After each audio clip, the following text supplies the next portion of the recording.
Magnus Carlsen has officially lost his mind. In January 2025, he invented a brand new chess opening that is so shocking, it will leave you questioning the meaning of chess itself. In the game, Magnus here, playing as white, opens one knight to h3, and his strong opponent, Rub Bakarian, a decent international master, he goes d5, playing classical chess, controlling the center, and also opening up the scope of this bishop on the c8 square to attack the knight on the h3 square. Now here, of course, the threat from black is taking on h3 and is completely ruining white's pawn structure. If Magnus here was lazy and not paying attention, he might go d4, and here black may take on the h3 square, damaging white's pawn structure like this. Now, of course, Magnus here, he's no dummy. He's not going to go d4. So obviously, he sees the threat of taking with the bishop. So here, he might play knight f4. He might play g3. He's going to play something that would defend that knight on the h3 square. Right? If you thought that, you thought wrong. Here, Magnus Carlsen, he plays d4, completely ignoring the threat of the bishop on the knight. And here's opponent. He takes up the gauntlet. He drops the hammer, and he takes the knight of Magnus Carlsen.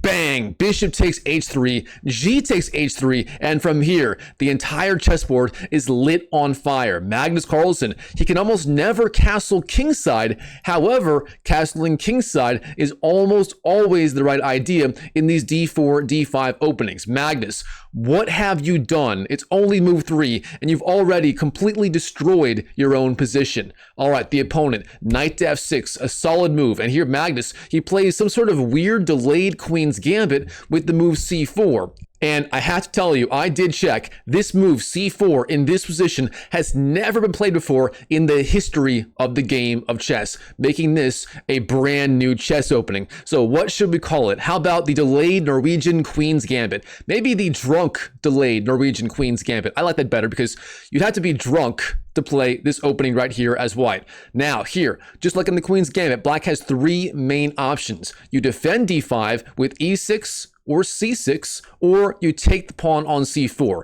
In the game here, black playing very, very solid. He goes e6 in the spirit of the Queen's Gambit declined, simply bolstering d5 with the e-pawn. That way, if white takes on d5, black can take back with the e-pawn, maintaining a very good pawn on that d5 square. From here, Magnus, he increases the pressure, knight to c3, bringing out that knight, a solid idea. And of course, there is no knight on g1 to bring out, as that knight was already taken. Therefore, this is the only good knight here. Now, black here has a million different ideas. You can take on c4, you can go c5, you can go c6, you can go knight bd7, you can go bishop to e7. You can also play the move played in the game, and that is the Rogozin style move, or the Nimzo Indian style move, bishop b4, flying out with the bishop, setting up castling, and also pressuring that weak knight on c3. Now from here, black may be threatening ideas like knight to e4 and c5 and queen to a5, piling up pressure on that very weak knight on the c3 square. All right, Magnus, he sees this. He sees the coming onslaught of the black pieces. How does he stop the idea of knight to e4 here?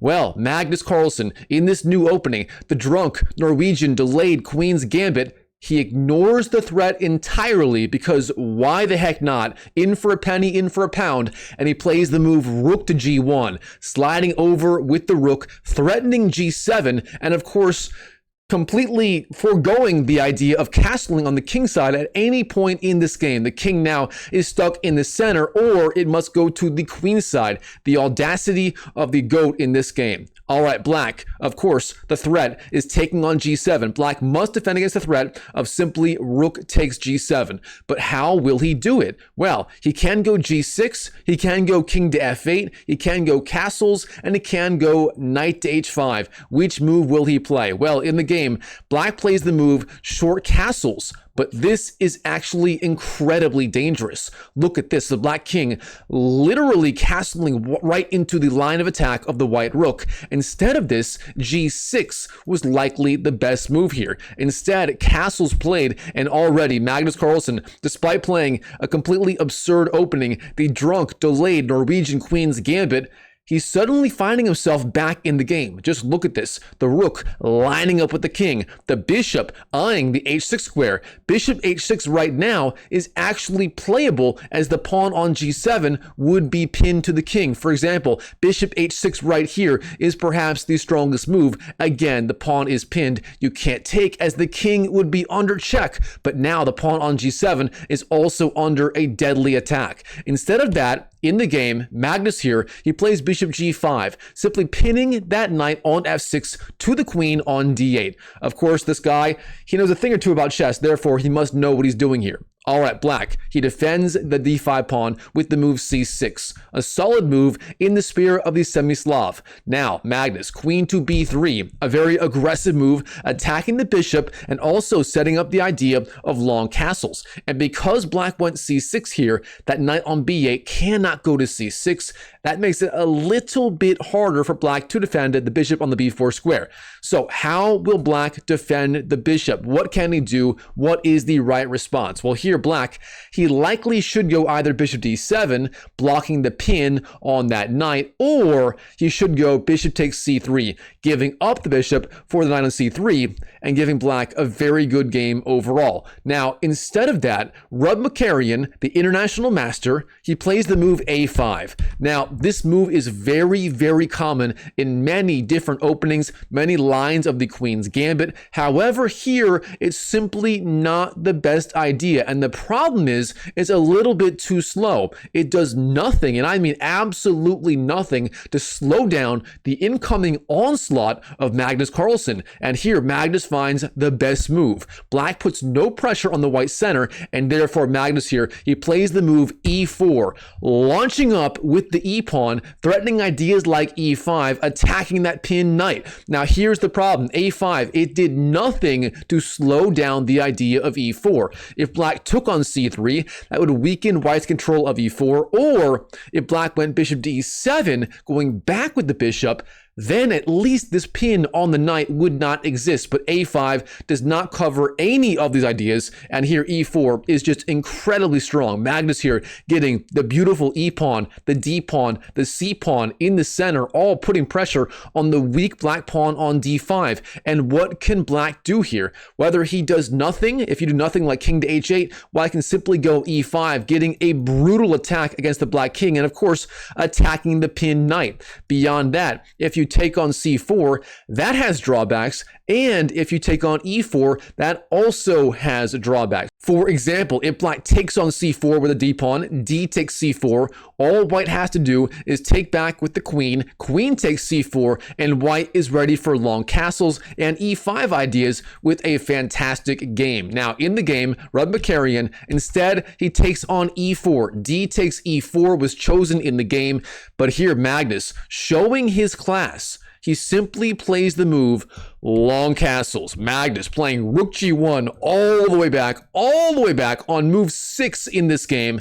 Finally castling long, getting beautiful places for all of his pieces. I mean, Magnus Carlsen, did he plan all of this out on move 1 with the move knight to h3? Did he intend rook g1, piling up pressure on the open g file? Did he intend long castles? Did he intend d4, e4, and c4? All these pawns putting pressure on the black position. I mean, Magnus Carlsen, how does he do it? How does he pull this off every single game? My mind is blown. I just cannot wrap my head around it. All right, from here, black, he's got to find some way to defend. Black here, he takes on c3, bishop takes c3, not a bad idea. The reason for this move is simple. When white castles long, of course, the knight is no longer under a pin by the bishop. Therefore, black here, it is time to shit or get off the pan. He takes on c3, white takes back, and then black defends the knight on f6 with the move knight bd7. But this is not the end of black's troubles in this game. In fact, it is only just the beginning. Now, real fast, this video is sponsored by me, Dr. Mike Chess, aka Dr. Mike Jansen. If you want to learn directly from me, check out my free community, drmikechess.com, which, as you can see, is so hot right now based on the meme. Seriously though, if you want to reach 1,000 to even 2,000 plus ELO as quickly as possible, join my free community. I will personally onboard you and help you and teach you how to get better at chess ASAP. I have free online courses. I have a vibrant community. We have over 300 adult improvers there right now, all of whom are trying to improve at online chess and reach their online chess goals. So again, if you want to improve at chess, the best thing you can do, go to drmikechess.com, join my free group. I will onboard you and you'll get rocking and rolling. Now back to the video. All right, from here, Magnus. Black just went knight bd7. And as we all know, Magnus here is about to go full beast mode in this new opening, the drunk Norwegian delayed Queen's Gambit opening. All right, king b1. He slides the king over, getting it safe. The last and final preparatory move. Now black here, he goes full alpha 0, or so he thinks, and plays the move a4. But the problem with this, it does nothing to respect the threats of white on the king side. Instead, king to h8, getting the king off the semi-open g file would have been a much more prudent move. Instead, in the game, a4 was chosen. And again, here, Magnus, he's in complete control. He's got everything ready. And from here, he lights the board on fire with the key move, d5. Magnus Carlsen, he understands in chess, very often you want to attack into the strong point of the enemy position. It sounds counterintuitive. Typically you think, I want to attack the weak points. However, if you can attack the strong points, especially with a pawn sacrifice or a piece sacrifice, very often it works out beautifully in your favor. Here, Magnus attacking right into the heart of the enemy position, both pawns controlling d5, but instead Magnus here, he pushes up anyway, attacks the pawns, and does everything he can to blow open the center and line up the rook on d1 with the queen on the d8 square. Now here, black, what can he do? There's no time for, say, king to h8. If you do that, you are as good as done. If king to h8, Magnus here, he takes on c6, black takes back, then white takes on f6, and if black takes back, rook takes d7, wins the knight. That is not okay. Instead, if you take on d5 with the e pawn, e takes d5, that's also no bueno, mi amigo. Here, Magnus would take on d5 twice, and then go bishop b5, and the bishops lining up with these knights, I mean, something sooner or later is going to break for the opponent. Instead, in the game, Magnus Carlsen's opponent, Rud Makarian, he finds the best move, taking on d5 with the c pawn. C takes d5, chosen in the game. Magnus takes back, and black here, he tries to keep the center closed, which is honestly not the worst idea in the world, and he plays the move e5. Actually, really a decent move here. Black getting two e pawns, the e5 and the e4 pawns, but Magnus in return getting a passed d pawn. That d pawn is now a bona fide monster. Magnus here, he continues. He adds more pressure to the black position. Bishop b5. What is the threat? It's very simple. Bishop takes d7. If black wastes a move, let's say king to h8, that is a massive blunder. There, Magnus, he takes on d7. If the knight takes, you lose the queen. If the queen takes, you can take on f6 and blow open the king side. Black here has got to be so careful, and he sees the threat and he responds. Queen to b6. Sorry, queen to b6. Live Take Chess YouTube. Queen b6. Getting out of the way of the pin on the knight. However, here, Magnus, he does not slow down. He finds the most precise continuation. That is the move, bishop to h6, threatening rook takes g7 with check, or bishop takes, perhaps even better. And black here is going to have to respond to the threat. What can he do? Well, let's see. Black can go either g6, or knight to h5, or knight to e8. Really the only moves here for black to survive. If black goes back to e8, the move for white is simply d6, cutting off the queen on the 6th rank, and white here is just crushing. Instead, if knight to h5, that is also no good. From there, white takes on g7, black takes back, and then bishop takes d7. White wins a pawn, opens at the g file, and white gets such a tremendous attacking game. That is also no good. Instead, in the game, black finds the only move, g6, e6, but this move gives up the exchange on the f8 square. Here, Magnus, he goes full beast mode, takes on d7. The knight takes back. He takes on f8. No mercy in this game from the Norwegian goat. Now black, rook takes, and then we have rook d2, simply defending f2, the quiet move after the complications, maintaining complete control. And again, after the insane opening, knight h3, Magnus Carlsen showing why the international master Rud Makarian is simply not in his league. All right, black, queen to c5 is the move, offering the trade of queens. Magnus here, we all know how good he is at the endgame. However, here, he declines the trade. Instead, rook c1 is the move. Actually, a very strong move. The point being, if you take on c5, you activate the opponent's piece. Instead, Magnus, rook c1, saying if you trade on c3, you activate my piece. So Magnus here, despite being way ahead, despite having total control of the game, he's still looking at every single move and trying to find the absolute strongest possible idea at every single turn. So rook c1, trying to force black to trade on c3, which is certainly to white's benefit. Now here black, he defends b6, bolstering his queen, but Magnus, he's not done. He pushes the pass pawn. d6 is the move, gaining space in the center. Now black, f5, pushing his giant massive pawns. Keep in mind, black here is down but not out. If he can get his pawn mass rolling on the king side, he may have some chances yet in this game. Now Magnus, queen c4, hits the king, also hits the c4 pawn, or sorry, the a4 pawn, and if white takes that, then the rook has the discovered attack on the queen. Black here, he respects the threat. He takes on c4, queen takes, then rook takes, then king to f7. The king marches towards the center. Black here knows his endgame principles. Now, Magnus, rook takes a4. He gobbles up that pawn, and black king to e6. Can I finish this video while holding my breath for 20 minutes straight? Let's find out. All right, rook c4. The rook slides back over. Black goes g5. Magnus a4. It is now a bona fide, what do you call it, a base trade, an all-out race? I mean, both sides pushing all of their pawns on opposite sides of the board. If anyone played StarCraft 2 like I did in college, this is a bona fide base trade scenario. If you know, you know. All right, black here, h5. The base trade continues. Both sides, they cannot slow down. Black has too many pawns here, but white has the outside pass pawn to be made in the future. Now, b4, g4, h takes, and the key move a5. Magnus trying to do everything he can to force through the pass pawn on the queen side.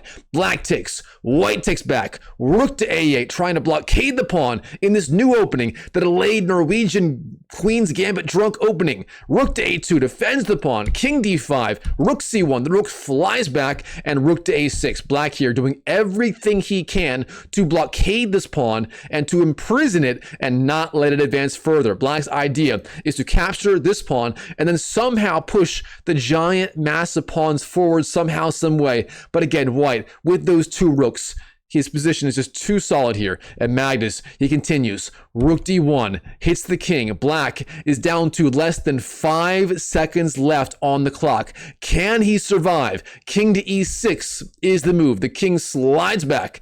King c2.